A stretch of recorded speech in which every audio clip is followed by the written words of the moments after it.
এই আচারটা অনেক লোভনীয় হয় যদি আপনি এভাবে বানান। আমের আটি যখন একটু শক্ত হয় তখন এই আচারটা বানানোর সিজন।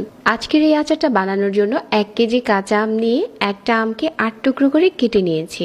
এখন একটা ছড়ানো ট্রেতে নিয়ে নিচ্ছি। আম কাটার আগে ধুয়ে নিতে হবে, পরে আর ধোয়া যাবে না। এখন 1/4 চা চামচ হলুদ গুঁড়া দিয়ে দিলাম, সাথে দিয়ে দিচ্ছি 1/4 চা চামচ লাল মরিচের গুঁড়া, স্বাদ মতো একটু লবণ অ্যাড করে দিচ্ছি। এই গুঁড়া মশলার সাথে আমের টুকরোগুলো হাত দিয়ে একটুখানি মাখিয়ে নিচ্ছি।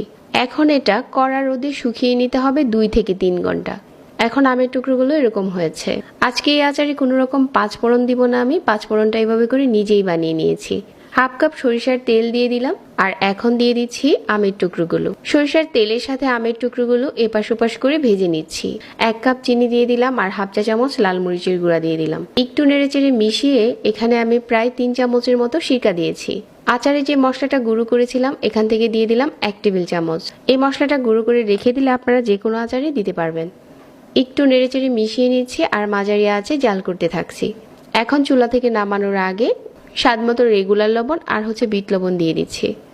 এখন চুলা থেকে নামিয়ে নিচ্ছি, আর আচারের কালারটা দেখেন কতটা সুন্দর হয়েছে, আর আচারটা খেতেও অনেক লোভনীয় হয়েছে।